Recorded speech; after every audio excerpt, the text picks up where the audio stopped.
Hello साथीहरू नमस्ते। म तपाईहरुलाई T20 वर्ल्ड कप कसरी हेर्ने तपाईहरुलाई देखाउँछु। सबसे पहिले मोबाइलको स्क्रिन अन गर्नुहोस् र प्ले स्टोरमा गएर आईसीसी अफिसियल एप डाउनलोड गर्नुहोस् र यस्तो इन्टरफेस देखाउँछ। कन्टिन्यू गर्नुहोस्, हेलो कन्टिन्यू गर्नुहोस्, नोटिफिकेसन देखाउँछ और सिङ इन गर्नुहोस् और यसमा तपाईहरु केबाट खोल्ने इमेल आईडी, फेसबुक और केबाट खोल्नुहुन्छ त्यो देखाउँछ। जीमेल आईडी मैले जीमेल आईडीबाट खोल्छु।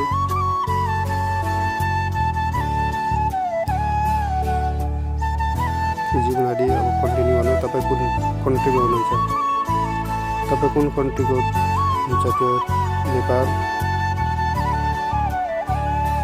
नेपाल हुनुहुन्छ या और युके हुनुहुन्छ, कहाँ हुन्छ, नेपाल हुनुहुन्छ, नेपाल टिक गर्नुहोस्। र कुन देशको तपाई फ्यान हुनुहुन्छ, नेपालको हुनुहुन्छ, इन्डियाको हुनुहुन्छ,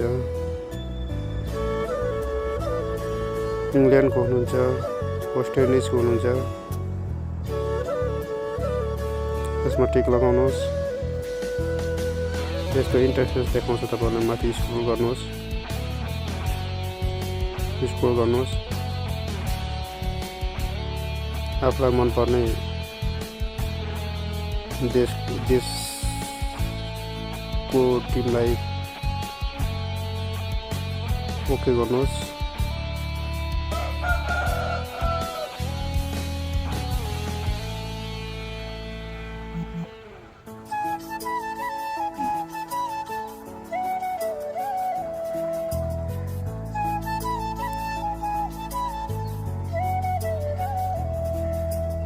गर्नुहोस्। म चाहिँ नेपालको सपोर्ट गर्छु, नेपालको टिमलाई। म नेपाल खोजिरहेको छु।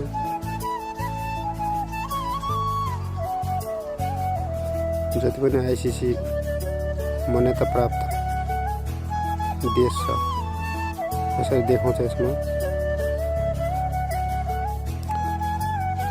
नेपाल म्यान टिक गरे। अब सबै टिक गर्नुहोस्। यसमा जति पनि छ कन्टिन्यू क्रिएट गर्नुहोस्।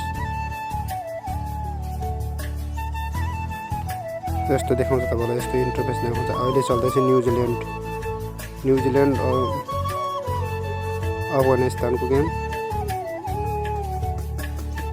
यो वाच गर्नुहोस्।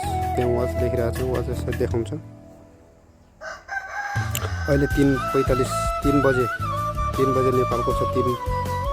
3 बजेर 15 मिनेटमा नेपालको एकछिनपछि नेपालको म्याच देखाउनेछ। यसै गरी विभिन्न गेमहरू हेर्न सक्नुहुनेछ। मन पर्यो भनेपछि तपाईहरुले मेरो च्यानललाई लाइक, शेयर र सब्स्क्राइब गरेर बेल आइकन बजाइदिनु होला। धन्यवाद।